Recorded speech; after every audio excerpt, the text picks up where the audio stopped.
So as usual, Brian here.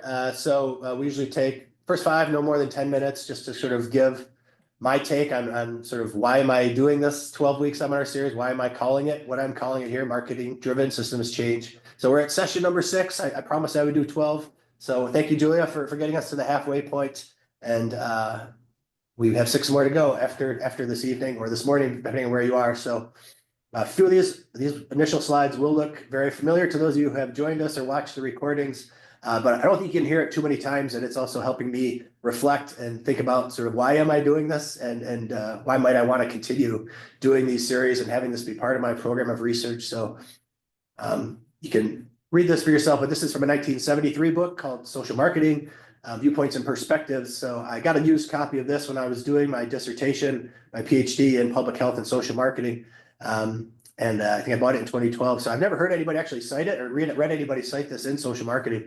To me, this is like, I like this definition of social marketing, and I know we're here in 2025.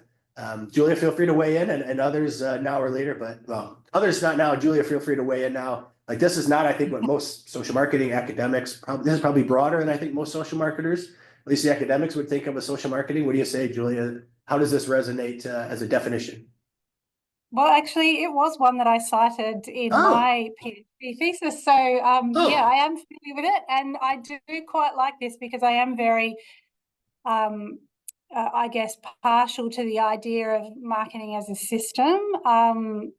And that was probably one of the things that drew me to social marketing in the beginning, that it took a broader view of human behavior. So, yeah, I'm right on board with you, Brian.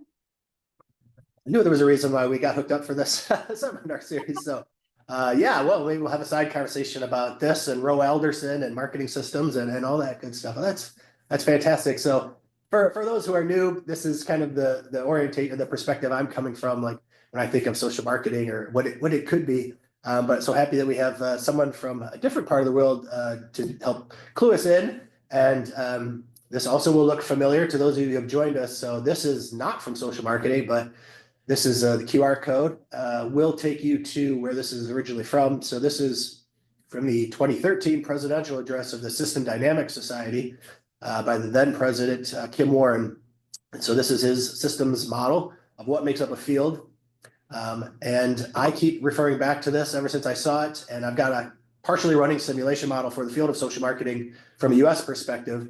And so this also, I think, helps to sort of orient and let you know where I'm coming from with the seminar series. And Julia, I'd love to have you question or weigh in on any piece of this. But the story goes, if the system is designed and running well, users, those who commission and want, can pay for, the best case, pay for social marketing work, collaborate with the practitioners to apply methods, and then they produce the social marketing work.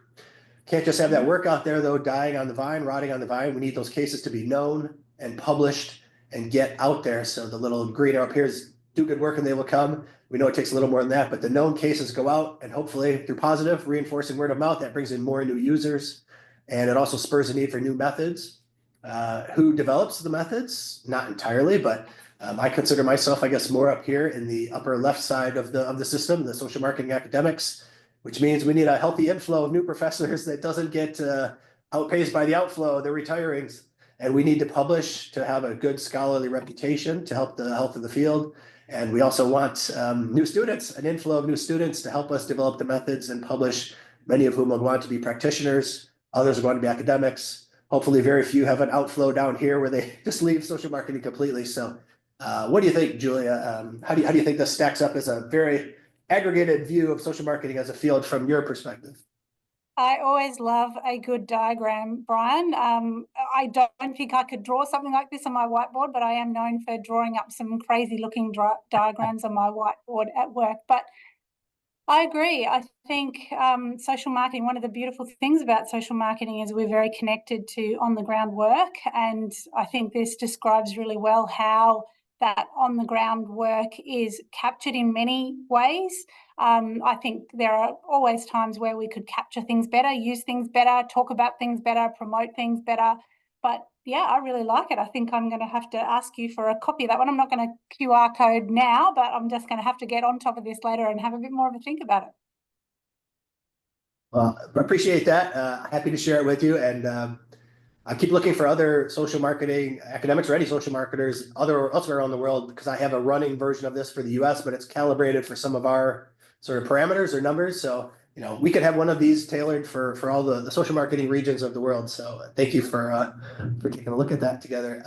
And almost done here with my brief slides. So as always, what's in it for you today? No need for anyone who's here to click out. There's plenty for everybody. So at the center here, you just saw my diagram from Kim Warren's What Makes Up a Field. There's the academics. I put myself down here, so it goes without saying what's in it for you today. But even if you don't consider yourself an academic, maybe you're more of a practitioner or someone who commissions or wants to commission social marketing work. You're going to hear quite a bit today about good research and practice, including a whole systems approach.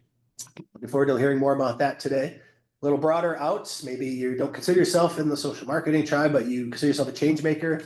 Maybe you're in the behavioral insights group, or health communication or health education, or somewhere else, behavioral economics. Maybe we'll have a thing or two to share with you, and hopefully you'll share with us in the conversation sections. And then maybe you're here or viewing the recording as a global citizen, a concerned citizen of the world. Welcome. I'm happy to have your insights and questions and comments today as well.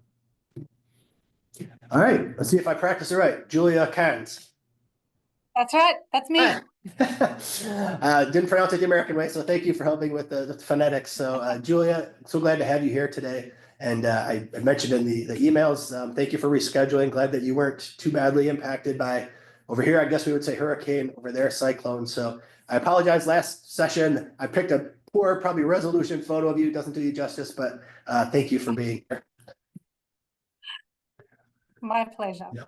No more need for screen sharing from my part. I will continue for folks who might be in late and didn't see the copy and paste in the chat. There are a few links in there, some goodies for reviewing some key publications from Julia and some research collaborators. So I apologize also for my congestion, picked up something traveling this past weekend. So let's begin.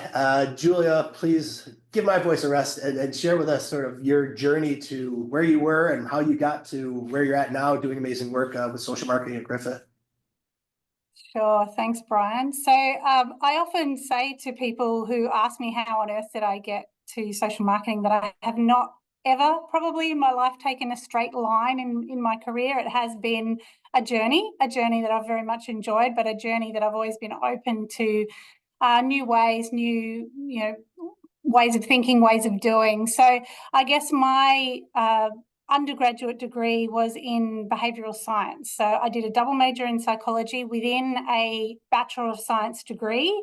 So here in Australia at that time, you could do psychology or behavioural science through an arts degree or a science degree. I did it through a science degree. So I was doing my psychology subjects, my behavioural science subjects alongside things like chemistry and physiology and all of those other more basic human body sciences in many ways. Those are the ones that I chose.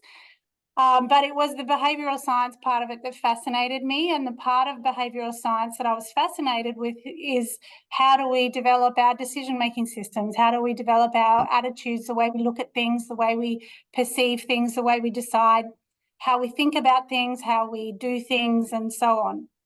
Now, I came to the end of my bachelor degree, and again, it probably reflects a little bit on the time period in the institution that I was studying at, but there was a very strong clinical focus, and clinical psychology was not what I wanted to do. I wanted to be more in that, I guess, positive psychology side of it was what they were calling it at the time. Yeah. So I stepped away from university, and because I had enough of the other sciences, I stepped into food and nutrition and started doing research there in an applied research organisation with the Department of Defence. Now, that was exciting to me because food and nutrition, well, we're making decisions about that every day. We're deciding what we like and what we don't like, all of those sorts of things that do have a behavioural angle to it.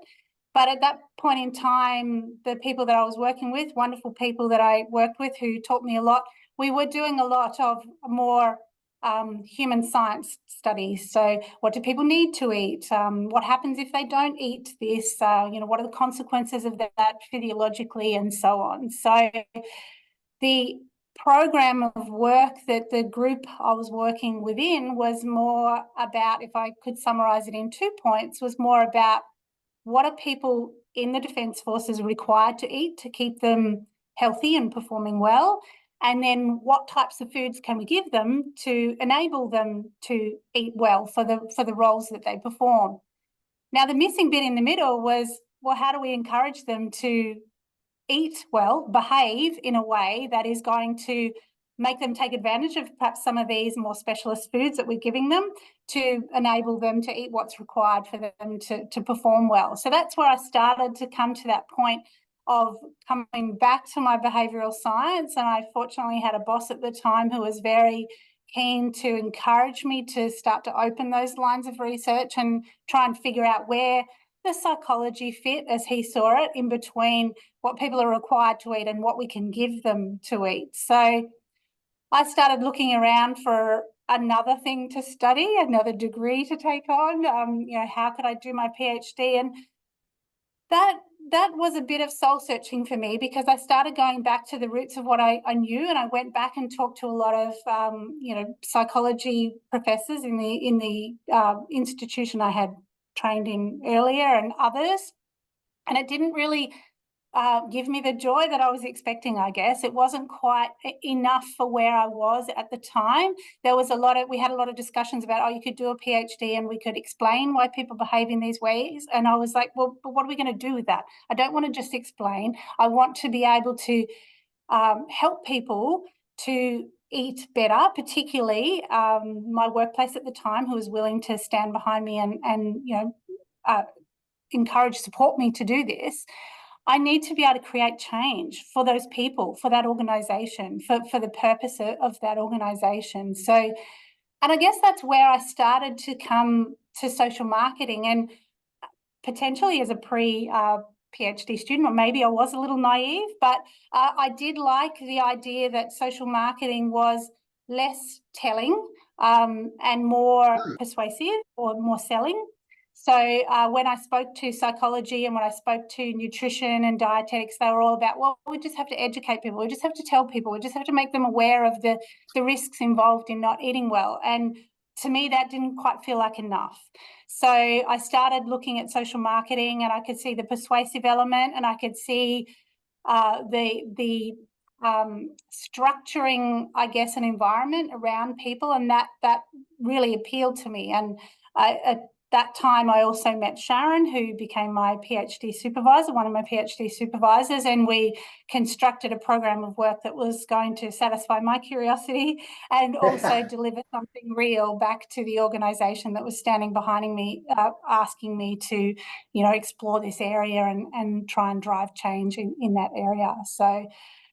And yeah, I guess it just went from there. I completed the degree, delivered something back to the space that was supporting me, took, I guess, another step forward and set up collaborative arrangements with them to cement the relationship between the university and the organisation, and we just grew the program there in a very collaborative way. So they were quite willing to, I guess, plug into the research at a university. That gave them an additional edge to some of the things that they were trying to do, and it also gave me the opportunity to grow and explore more in that area.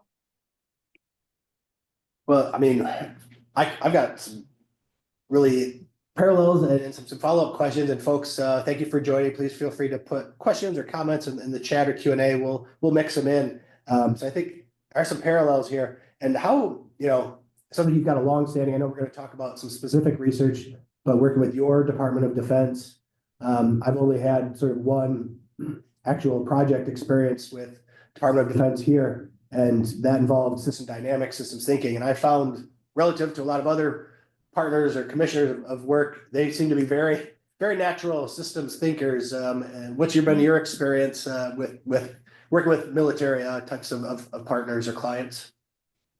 Yeah, well, they have to be. I mean, that's the nature of their role as an organisation, to be able to look at the lay of the land, one might say. So they need to understand a lot of the dynamics that are going on there, and they need to take a very considered and broad view of how all that fits together. I guess on the other hand, being large, I mean, most countries, ours is small in comparison to other nations, but being a large organisation, there has to be some consideration of that as well. There's just many moving parts. So plenty of behavioral science in your background and current ground. I had someone ask me one time, like, is social marketing a science? It feels kind of fluffy, like artsy, creative type of approach. Has anyone ever asked you that, or what do you think make of that question if somebody asks, is social marketing a science? Is it scientific? I have heard those sort of narratives, and I guess I would say it is definitely a science. And having come from a science background, I can see where it is a science. It is a social science, though, so it deals with humans. And I often have some conversations about you compare a hard science like chemistry, where you can take everything you're dealing with and pop it in a beaker and see how everything reacts. Watch it very closely. We are almost trying to look in to people's minds in many ways and try and understand what those reactions are and what things are happening there, or look in people's social spaces, the dynamics that happen in a room or amongst people. And that's much a much different view, for want of a better word, of watching something very closely in a beaker. So, but I think the same scientific principles apply to what we do. We explore things, we propose things, we confirm things, we experiment with things, and we test things. So the scientific principles are still there. We're just dealing with something that's encapsulated in here often, or something that is spoken in a room, or something, the interplay between people and systems and structures, which is not quite the same as looking at just things interacting. I mean, I know we're kind of kindred spirits, so I agree with you. And folks, feel free to, disagree if you like with anything, and we'll take it. And I just, in searching, I think the podcast that you were on, I found a new YouTube channel I subscribe to called Perception Box, right? So this is the Perception Box. And so how do we figure out what's going on there? And then that's the idea of not being able to sort of control things as tightly as a laboratory experiment. That's one of the things I like about simulation modeling, system dynamics, is being able to compress time and space and run your what if experiments in the computer and try to learn. All right, this is our best bet. Now let's try this in the real world before going out and trying in the real world. Yeah. Well, so let's get on to you have a really interesting progression, it sounds like, from people, places, systems. Folks, I can put it back in the chat if folks didn't get a chance to look at any of these links, but let's talk about that progression. And I think in particular, one of the pieces of scholarship you shared with me was your Fighting to Eat Healthfully paper. So what would you like to share with us about that progression or that paper in particular? And I've got some questions of myself. And folks, click on those links and let us know what you want to talk about with Julia. Sure. So I suppose if I reflect on my journey into social marketing, and it is a behavioral science, it's very focused on the people. I started to see this disconnect in some ways between what social marketing was doing in the healthy eating space at the time, trying to motivate people, trying to persuade people to eat healthfully, for their health, or in my case, the audience that I was working with was for their health and their, role performance. But I could start, the way that I started to see it was, we're asking people or persuading people to do things almost in a way of asking them to fight against a strong tide. So in the healthy eating space, the environment, the food environment that people are trying to navigate is quite complex, and it's quite challenging if you are trying to eat healthfully. So here we are as social marketers with our best intent, trying to support people, trying to encourage people, trying to persuade people to walk into a really strong surf and find their way out the other side. So I started to think about, okay, well, how can we integrate more our consideration of the environment? And that was where that paper, the Fighting to Eat Healthfully paper, came about, because we used observational methods to, I guess, audit, for want of a better word, and categorize the food environment that was around the individuals that I was working with. So, and that's not necessarily just the food environment in terms of what the organisation provided to them. That was only one provider within their ecosystem of food outlets or food providers. But to look at all of those providers in a location and say, well, how easy is it for people to eat healthily in their roles at this particular location? And we found that it wasn't necessarily very easy for them to eat healthily at all. So here we were then faced with this situation of, okay, well, we can encourage, we can persuade, we can motivate, but unless we are starting to change some of the things around the people, they're not going to be able to find their way through, or they're not going to be able to find their way through easily. And that starts to get to that sort of situation where, okay, well, which levers are we going to pull here? If we're going to make change happen, are we going to pull the person lever, and are we going to really sort of, try and put things in place around people and encourage them and support them and drive our change that way? Or are we going to start to pull some levers over here that might open maybe a few floodgates or something like that where people can start to flow through? And then I started to get to this point where if you structure an environment well, perhaps people who want to eat healthily will do so anyway and more easily. But people who don't care so much or aren't a little bit ambivalent, or perhaps even not thinking about it, or maybe even a little bit resistant, well, then it's also carrying them in that direction as well. Not forcing anyone. Social marketing is very much about voluntary change, but you're opening more pathways and you're making some of those pathways easier for people to move in those directions. So yeah, that's, I guess, the story behind that paper, and really does explain some of the, I guess, the trajectory towards environments, particularly food environments in my case, but also some other systems and other structures to change, to make the road to the behaviour we want to happen a little easier for people. This paper particularly, this looks like a massive amount of work. Was this your dissertation or doctoral work? That was one paper within my dissertation. So I looked at what social marketing had done in the healthy eating space, systematic review. I did that audit. I interviewed people in those situations, and then did some observations of their natural behaviour in that those places and spaces, and then we modified the environment and paired environmental modifications with social marketing communications to test that as an intervention. So folks, feel free to put any questions or comments. We don't have to move off of this yet. A lot of sort of things, notes and things coming to mind. I don't know how well his name sort of resonated in social marketing in Australia, but one of my favorite people I used to always look forward to running into at the University of South Florida conference was a guy named Bill Smith. And I was trying to find my original paper of his when he was with AED. And I think I'm close to a direct quote. He said in this paper, behavior change is difficult. Don't do it if you don't have to. Meaning, I was reading it as a student. I'm like, what? Change the environment, change the surroundings. Don't directly, if you don't have to head on, take on the person, don't. Well, I mean, it is. For many people, changing their behavior is quite difficult, especially if you're dealing with adults who, maybe developmentally, work with children, adolescents, set them on the right path for health early. They've definitely got a lot going in their favour when you can do that.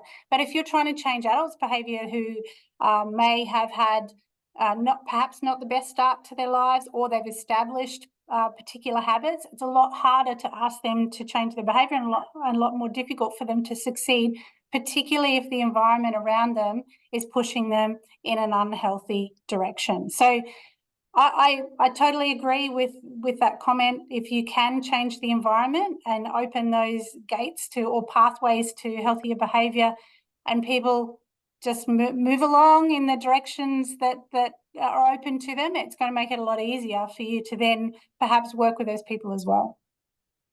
Yeah, I'm enjoying talking to you for multiple reasons, but it sounds like a systems thinker, talking about waves and momentum and finding where the flow is. That sounds like systems thinking to me. when I was going through the Fighting to Eat Healthfully paper, not that anybody should be held to their paper from 10 years ago, but I'm like, it was reminding me of a project. It wasn't my dissertation, but when I was doing mine at USF, one of the projects was a corner stores project in a part of Kentucky called Lexington. And hopefully I'm not doing disservice to this, but all of the work that went into the social marketing, consumer research, and the planning and working with corner store owners to put healthier menu options out there, the impact, we'll talk about that. The outcomes impact of that sort of ended up paling in comparison to what became a mural painted by a local artist on one of the local stores, and that spun on to renovating a theater across the street. So changing the built environment had way more impact than any of the intentional social marketing work. A bit deflating, but also kind of lovely, I guess. Yeah. Let me see what we have here. Karen, happy to take you unmute if you'd like to ask. So interested in hearing more about the development of the NEMS scale. Time permitting, interested whether the people running the food service were enthusiastic about the changes needed in the environment, or whether you needed to market to them as well as to get buy-in. So, Julia, is that something you want to take on? I guess I can say that the NEMS is often called is not my own creation at all. It was a tool that I borrowed for the research, but it was very helpful in terms of putting everything on a level playing ground. So we were comparing each store to each other in a very measured way. So we weren't kind of interpreting how healthful they were. We were actually using that as a tool. So it was very helpful for that. We did have to tweak it a little bit because it was developed in the US. Some of the common food products you have over there are not the sorts of ones we have here. So we did have to sort of find equivalents. So we did have to Australianize it a little bit. Yeah, but I did find it very useful. In terms of the store owners, the way that NEMS operates is it's not necessarily you're working with them per se. It's more of an auditing tool. So it's a baselining tool. We did work with the military establishments, and they were, and they still are quite keen to work with us. They have a role to do, and we're always very cognizant of that when we're working with them, that our research isn't here to make your life more difficult, and we'll try in every way we can to not make your life more difficult. But in my career, they've been very receptive to different strategies and different ways of looking, having a different skill set, I guess, in their environments to try and make it better for the people that dine there. Karen, thank you for those questions. Anything you wanted to follow up with? Yes, please. Thank you. Yeah, clearly I was confusing the two pieces of work. Could you talk more about where the NEMS was used in the process? Were you offering this as an audit? Was it a measurement tool? Could you talk about how you used it within the engagement? Yeah, so it is a measurement tool. For us, it meant that we went and we walked through a lot of stores. We went and sat in, food outlets or takeaway places and just ran through the checklist. So the NEMS checklist is not necessarily, I guess, an engagement tool. We'd front up to a supermarket and say, do you mind if we come in and take some measurements of your store? They had every right to say no. We did have some places that were a little cautious about what we were doing, but then when we explained, what it was about, they were more understanding. We did also do a lot of anonymous observations, for want of a better word. So we would just sit in a place and look at their menu and all of those sorts of things as a customer. Like I would sit in there and have a meal and record the information that I needed. So yeah, it wasn't an engagement tool. I think there are other tools that are used to change all of those environments, but for this particular paper, we were looking at the environment around the people, and then we worked closely with the ones that the organisation had already provided. So we didn't try and change all of the corner stores or the supermarkets. So thank you. Yeah, it's really interesting stuff. I'm involved in plant-based foods advocacy and such, and so this is a really interesting topic. Thank you, I'm Karen. sure there'd be a tool, or you could modify a tool around the sustainable eating that would do a similar sort of a similar job. Thank you. Exactly. All right. Keep them coming. We'll take them, or Julia, let's field the questions. So we're doing well on time, but so I think, I mean, this was before I got into social marketing, but then doing, literature search after starting the PhD, I did start to read some of like, oh, wow, there were some critiques like early mid 90s, at least over in our part of the world about, hey, social marketing, you guys are victim blaming, you're pointing your finger, trying to change bad individual behavior. So I think maybe heard you reflecting some of that, but now it seems like there's growing awareness, if not practice, about systems approaches, systems-based approaches. So can we go on to talking a little bit about social impact, and this might get us into the whole systems approach? Sure. So recently we've been doing quite a bit of work in that social impact space, and that really is about seeing the positivity of the work that we or others do. It may not necessarily be the good of the social marketing work, although that is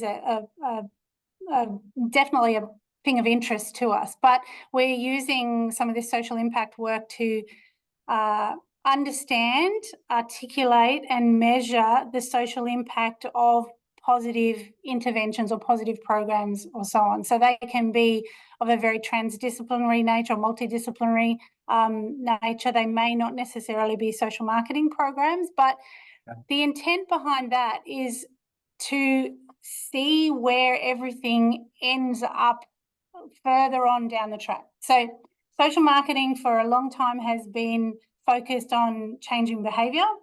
That's fine, but if that behaviour change doesn't lead to lessening of a difficult issue or amelioration of a complex issue, we're not really getting the cut through that we need to address the complex issues that we're facing in our world. So that's where social impact is a really important tool and an important approach to understand, okay, we're doing these activities here, we're producing all these wonderful campaigns or materials or whatever it is that's included in your intervention.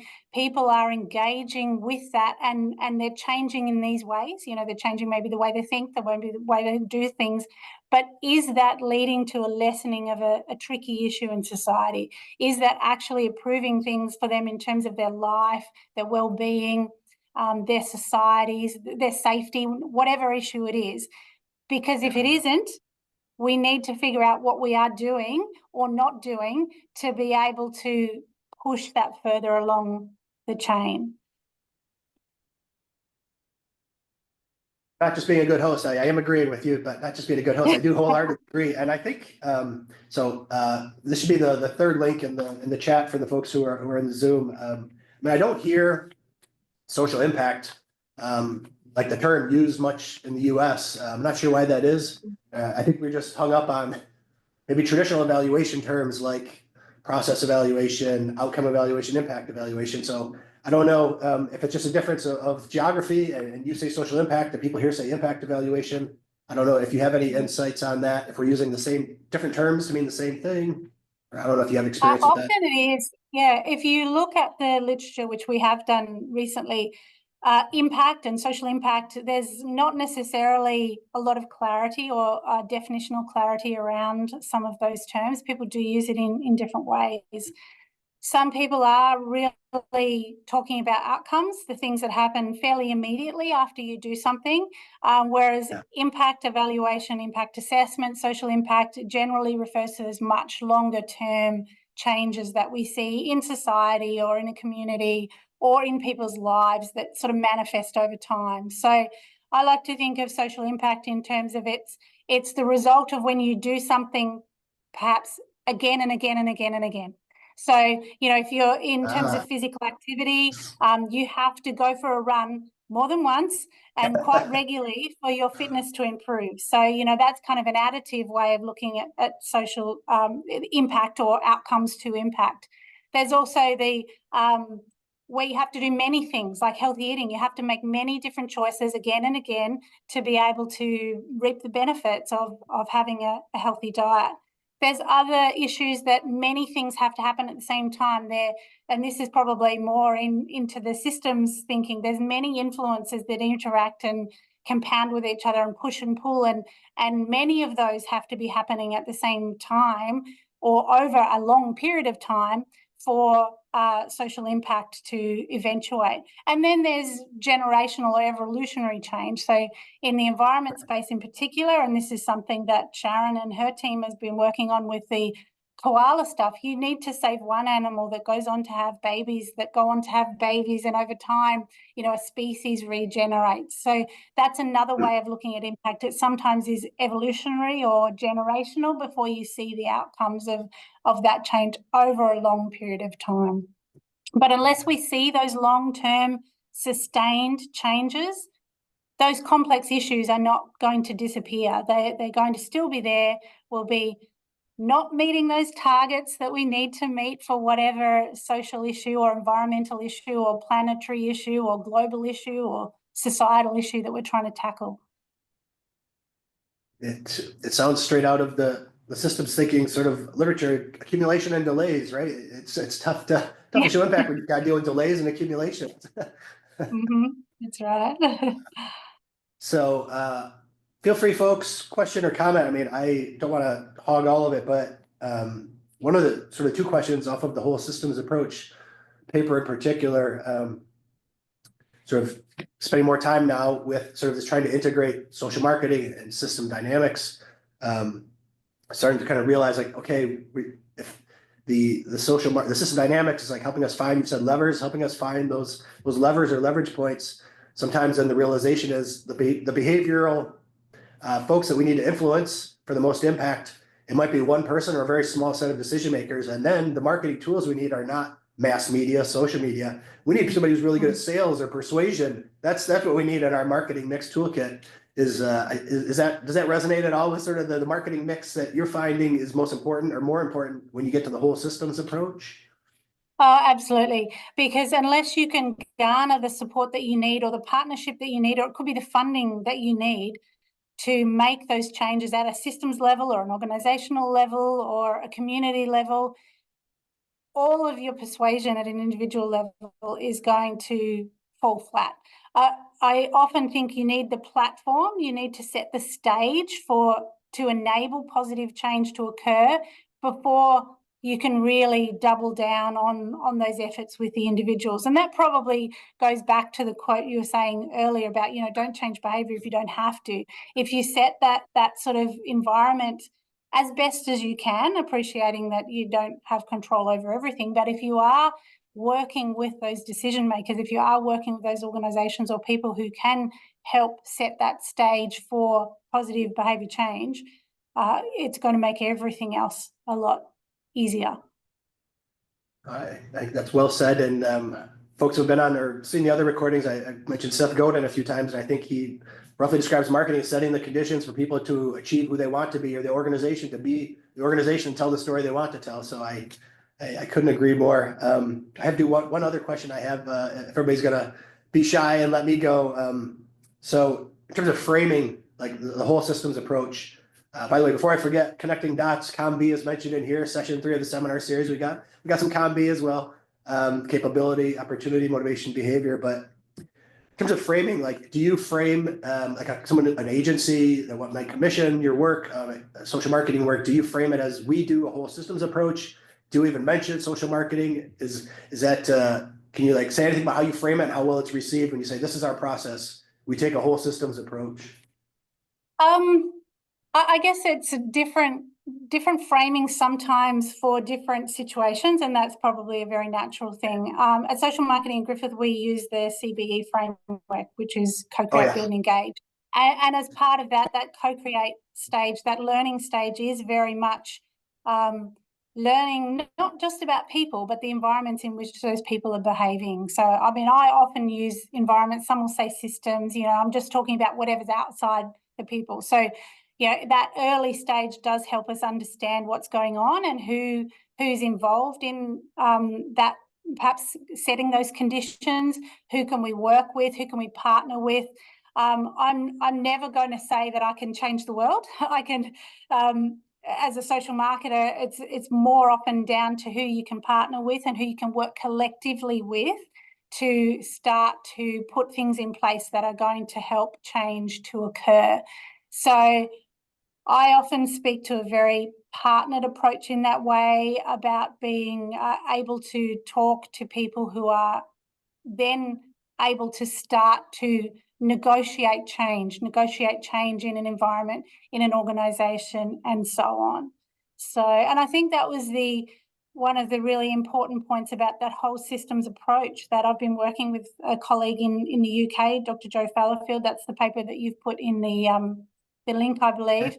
That isn't a social marketing piece of work per se. I'm there operating with a large team of people from more than one nation, more than just the UK and here in Australia. We have a number of people from all around the world working into that line of thinking, or that line of effort, spearheaded by Joe. But the whole premise behind that whole systems approach is that we need to take a very global and systemic view of what is going on over there for their personnel, in terms of setting the conditions or enabling them to eat well so that they can perform well in their roles. So COM-B is the chosen theory that group has plugged into their interventions. But I guess the underlying premise is that it's not going to be about individuals. We do need to create opportunities. We do need to look at this from a systems level, and we do need to have the right decision makers understanding the approach so that they can play their part in moving a large organisation towards a more positive space for the people that is serving that organisation. I think this is a good segue. Maybe if you have time and the energy, sort of a final topic, just about sort of social marketing, as a field, and maybe I'm misreading sort of the situation, just kind of trying to find the signals out there, and people seem to be outside of the U.S. sort of gravitating towards behavioral insights, not calling it, even if they're doing social marketing, calling it something else. So you can feel free to take that on, or just talk about sort of what you're excited about or what you're nervous about in terms of some of the stocks and flows from our diagram, the inflows of professors and students, or the clients and the practitioners. What's your take of sort of the health of the field in your part of the world? Look, I think social marketing has been for a long time and still remains a really bright spark in terms of creating positive change in the world.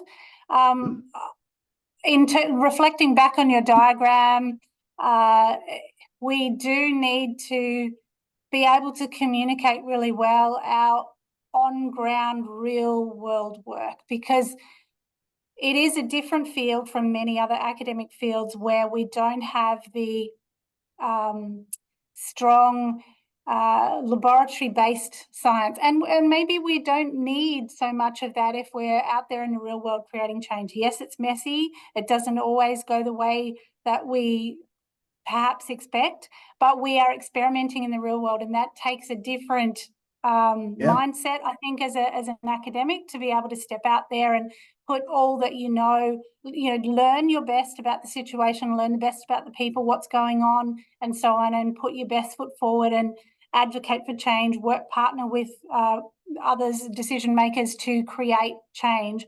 But it is a very real world science. And I think as an academic, you sit with a foot almost in each camp, where there's a strong advocacy for very rigorous and academic work, and I'm not saying that that's not needed, and I'm not saying that's not what we do. But what I'm very passionate about is that real world science. So taking everything we know from academia out into the real world as rigorously and as scientifically as we can, to be able to drive change and to be able to understand what it is we're doing in those spaces that actually does drive change.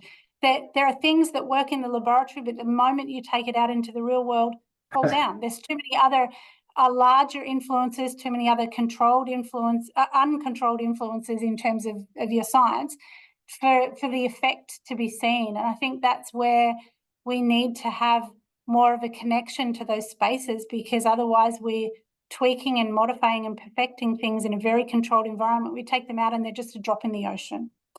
I think that comes back to the systems thing, right? So if you're only working on a small part of the system in a very controlled environment, you take that and plug that back into a very large system, things don't necessarily turn out the way that you hoped that they would.